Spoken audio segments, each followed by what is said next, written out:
So, of course, we're going to be talking about QB rankings, but also I want to dive into the strategy of drafting quarterbacks this year, particularly in best ball drafts right now, because it's honestly very different than what we've seen in years past. But starting off tier one, we are going to be putting the quarterbacks at the very top that have rushing upside and at the same time can be top 10 in the NFL in passing volume. Starting off Josh Allen, we know Josh Allen can lead the NFL in passing and at the same time, he can put up an absurd amount of production on the ground. Yes, you have no Stephon Diggs. Yes, you have no Gabe Davis. Yes, we probably should expect the passing volume to fall ever so slightly for Josh Allen going into this next season. I doubt that you have Dalton Kincaid, Keon Coleman, Curtis Samuel being able to take all the passing volume that Stephon Diggs and Gabe Davis left behind. But with that being said, ladies and gentlemen, Josh Allen had 29 passing touchdowns last season. And Josh Allen had 15 rushing touchdowns. If you go through and look at what Josh Allen's done through his NFL career, 2018, 8 rushing touchdowns. That was in 12 games played. 2019, 9 rushing touchdowns. 2020, 8 rushing touchdowns. 2021, 6 rushing touchdowns. 2022, 7 rushing touchdowns. This past year, 15 rushing touchdowns. Now, I'm just going to get this as an example. Of course, he's probably not scoring 15 rushing touchdowns again. But I want to give you an idea of exactly how impactful this is from a fantasy points perspective. He scored 142 points just running the football last year. If we're going to figure out what that equals in passing volume, he would have had to have 3,500 additional passing yards just to equate what he did as a rusher.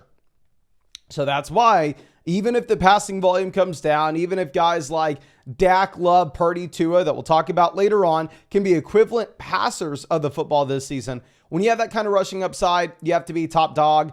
We'll say the same thing with Jalen Hurts, right? Jalen Hurts, maybe you're worried about the push-tush not being as valuable as you had it with Jason Kelce, but it's not banned. You should still have a ton of rushing touchdowns. That you still have A.J. Brown. You still have Devonta Smith. Now I understand, yes, this is a spot where you want to say, well, Mason, come on, man, he looked bad in the second half of the season. The thing is, Jalen Hurts doesn't need to be an elite real-life quarterback to be an elite fantasy option based off rushing. And we are making these rankings for 4-point passing touchdown formats. If you play in a 6-point passing touchdown league, the rushing upside's not going to matter as much. But Jalen Hurts past 3 seasons, 10 rushing touchdowns, 13 rushing touchdowns, 15 rushing touchdowns this past year. And then the last guy in this tier is going to be Lamar Jackson. Lamar, they don't add in another passer, but you have Zay Flowers going into year 2. Hopefully you have Andrews staying healthy through the entire season. Hopefully Lamar manages to stay healthy through the entire year. We know Lamar is an elite asset in fantasy football as long as he is healthy, which he was last season. Now, these are quarterbacks that if you take them in an underdog draft, you're only drafting one other guy. It's going to be a 2-quarterback build.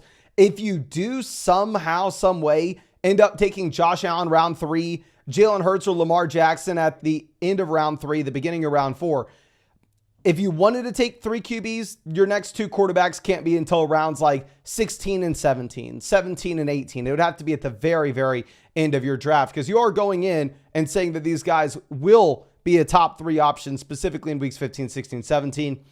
Going down to our next 2 options, these are quarterbacks that are going to be going mid to late round 4. You have Patrick Mahomes, CJ Stroud. I think Mahomes, Stroud, the passing volume is going to be better than what you have with Allen, Hurts, Lamar. I think these are 2 quarterbacks that are locked and loaded to be top 5 in the NFL in passing touchdowns and passing yards. Obviously, with Mahomes, you have Hollywood Brown coming into town. You have Xavier Worthy coming into town. Hopefully, Rashee Rice is good to go this season. Of course, we will wait for the suspension. But Mahomes has some weapons here. He has speed in this offense. And CJ Stroud now gets Stephon Diggs, a new wide receiver 1 in Houston. So, yeah, I think both guys are set up nicely, but specifically in a 4-point passing touchdown format, not viewing them in the same light as Allen, Hurts, Lamar, where we know those other guys can have so much rushing production. Now, dropping down to the next tier here, we are going to be going with Anthony Richardson, who right now is going round 5 of underdog drafts. And with Richardson, if you look at his offense, you add in A.D. Mitchell, and y'all know I'm not a big A.D. Mitchell fanboy. I think from a fantasy football perspective, he's not going to be great. I don't think he's going to command a lot of volume. But from a real-life perspective, should help this offense. He should be able to stretch NFL defenses, should create space underneath for Jonathan Taylor, Anthony Richardson, Michael Pittman, and Josh Downs. I think Mitchell helps the entire offense and helps Anthony Richardson a ton. And yeah, Richardson has a ton of rushing upside. I know we can sit here and we can pull up what he did at the beginning of last season. The reality of the situation, right, is he's an upside shot. Yes, he has a very low floor. I can't sit here and say that we know for a damn fact Anthony Richardson's going to be a great NFL QB. But based off rushing upside in fantasy football, you can be Justin Fields. You can be a horrible real-life quarterback and still a great option in fantasy as long as you're starting and you're running the football. And we know Anthony Richardson will have a hold of the starting job this next year. We're going to go Joe Burrow and Kyler Murray as our next two guys. If you are looking at Burrow, as of now, it looks like T. Higgins and Jamar Chase will both be in Cincinnati. With the passing volume, I am comfortable betting on the Bengals being top 5 in the NFL in passing yards and passing touchdowns. You have Higgins, you have Chase. Hopefully Burrow manages to stay fully healthy this next season. Obviously, a lot of it comes down to the offensive line and if they can protect him.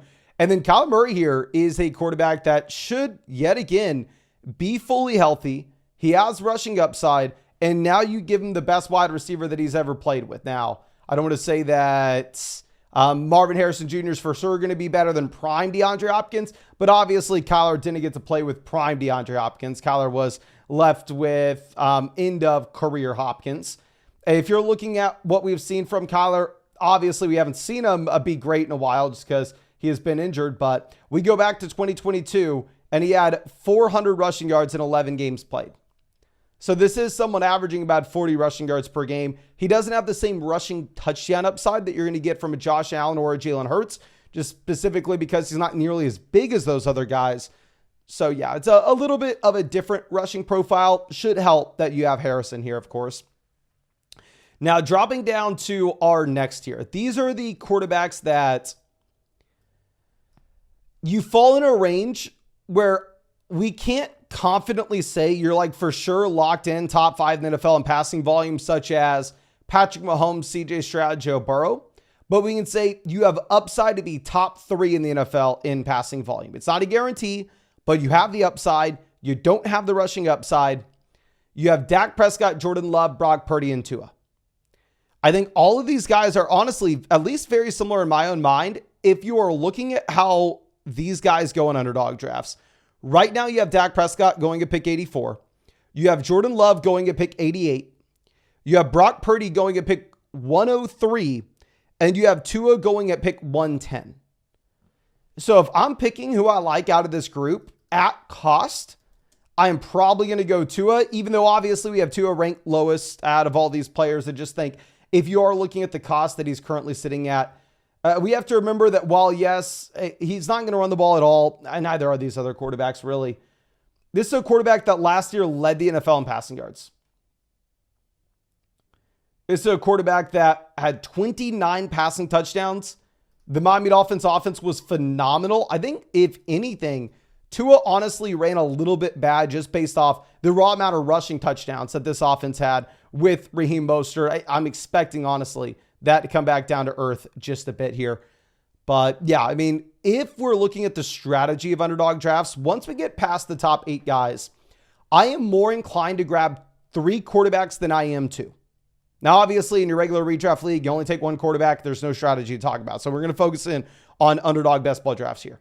Now, if I were to grab 2 quarterbacks inside this tier, say I take Dak Prescott and Tua, say I take Jordan Love and Brock Purdy, then at that point, if all else is equal, my plan in my draft will most likely be to stop at 2 QBs.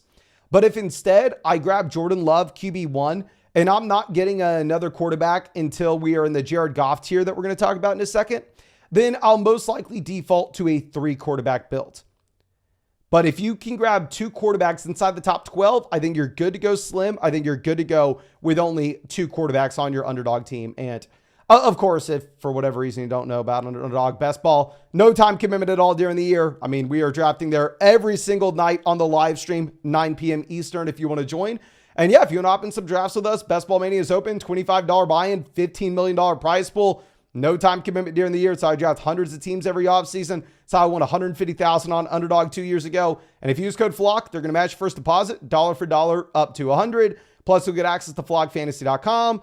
Plus, you're going to get a special NBA pick'em whenever you sign up. It's just going to be whatever the biggest game is that night, more than less than like half a total point for Luka Doncic if you use code FLOCK. And yeah, available in pretty much every state. You can see the map here. But going over to our next tier. Honestly, I don't even want to separate these guys in the tier. They're all about the same for me. We're going to go ahead. We are going to be throwing Caleb Williams, Justin Herbert, Trevor Lawrence into the same tier with Dak Prescott. If you are looking at Caleb Williams, yes, this is extremely aggressive to rank a rookie quarterback this high. I understand where you're coming from, and I almost want to say maybe I'm just getting suckered in because CJ Stroud looked so damn good this past year, right? CJ Stroud turned out to be a league winner. But he was also going in round like 17 of underdog drafts. So there's a big difference in the price, and there's a big difference in the rookie season expectations between these guys. But if you look at Caleb Williams right now, we talked about this in a live stream a few nights ago. His ADP is QB 11 in underdog drafts at pick 94, which is very aggressive, which is more expensive than we've seen a rookie quarterback really since I can remember. But if you go over and look at where the Bears wide receivers are going currently, DJ Moore has an ADP of 26. So DJ Moore goes at the 2-3 turn. If you look at Keenan Allen has an ADP of 49. Keenan Allen goes at the end of the fourth, the beginning of the fifth. If you look at Roma Dunze, he goes at pick 64. So he's going there in the end of the fifth round, the beginning of the sixth. So if you're looking at the projected passing volume that you have for the three weapons for Caleb Williams, and you combine that with the rushing upside that Caleb Williams has, ultimately, if this offense turns out to be garbage, who hurts most? Is it going to be the person drafting Caleb Williams? Or instead, is it going to be the person that's going through and, I don't know, taking the Bears wide receivers where they're going? I'm not trying to make an argument for one or the other. I'm just saying that I think Caleb is very reasonably priced as a low-end QB1, high-end QB2 this year based off expectations in his offense. And yeah, Justin Herbert, our next guy, I understand. I think Herbert is a way better quarterback than a lot of these other players on this list. I want to get that straight, right? I mean, if I'm ranking quarterbacks in terms of raw talent, Justin Herbert's up there as a borderline top 5 guy. I want to be on record saying that. But if you look at the moves that this coaching staff has made this offseason, deciding to no longer have Mike Williams, to no longer have Austin Eckler, to no longer have Keenan Allen. And instead, when you have the opportunity to take Malik Neighbors, pick 5, you go ahead and you take Joe Alt. And if you look at every move that this Chargers offense has made, this is a team that looks like they want to run the ball over and over and over and over again.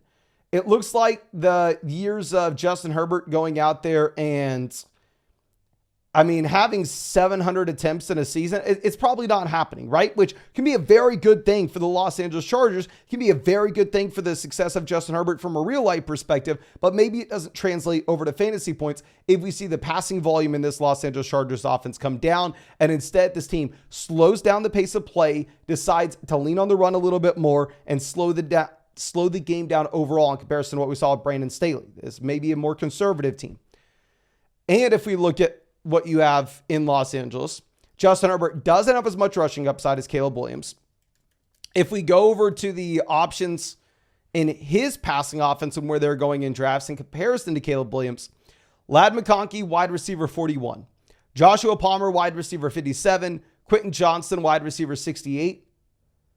So the weapons in Chicago are being drafted higher than the weapons in Los Angeles. Caleb Williams is going to rush for more yards, more touchdowns than Justin Herbert will.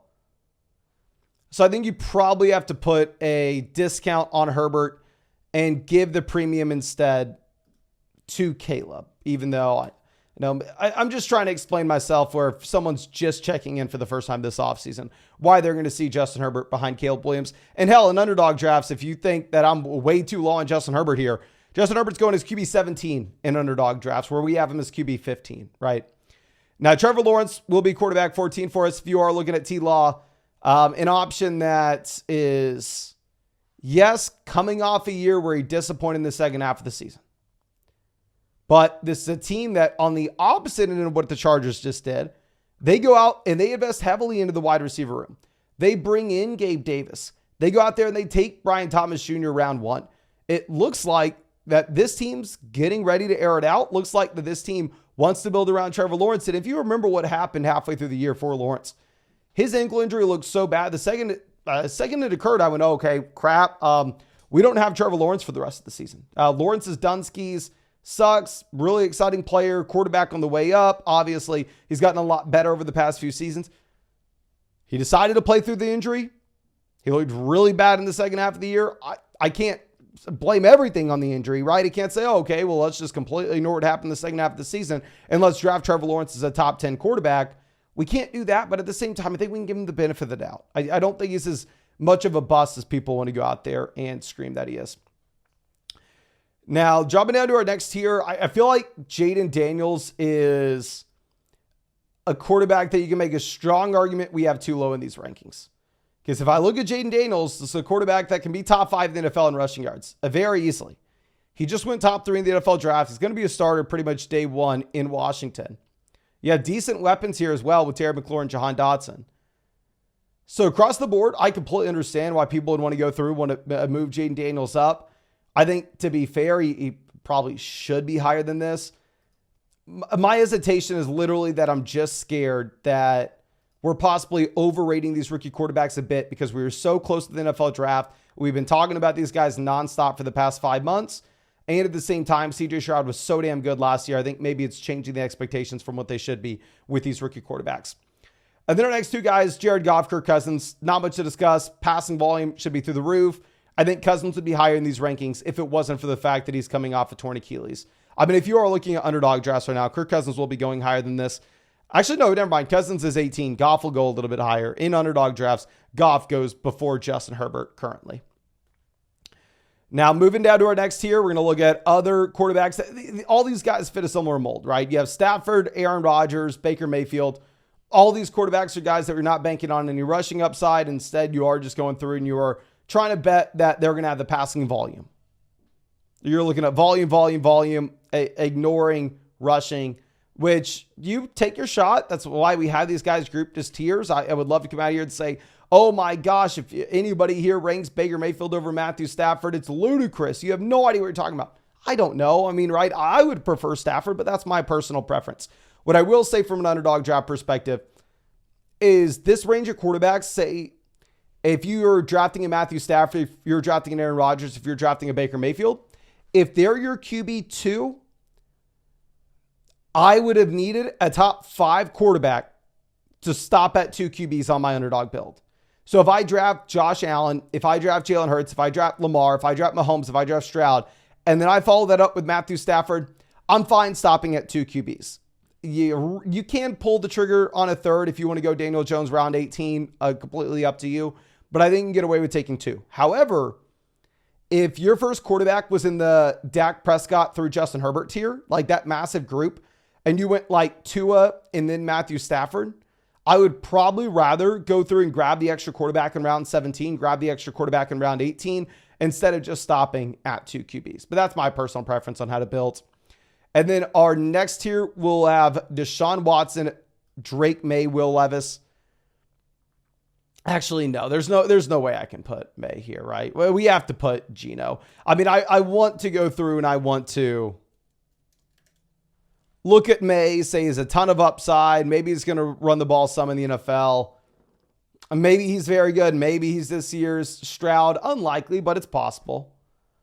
But the thing is, the situation is just so damn bad in New England where you have like 3 wide receiver 3s and no wide receiver 1s. So I'd be a little bit concerned to go in on May in redraft. We're obviously in Dynasty. You can go ahead and you can bet on the long-term upside and that the situation may change. So we're going to go Geno, where you should have the passing volume, but just not a super exciting, not a super high upside play. But I think that's all I have for you. Again, thank you so much, ladies and gentlemen, for sticking with me. I hope that we are able to help you out here, especially with your strategy in these drafts as well. And you know, I'm going to be drafting every single night, 9 p.m. Eastern. If you want to stop by, if you want to hop in a draft with me, I would love it. And yeah, we'll be drafting on Underdog every single day like we did last offseason, like we did the offseason before.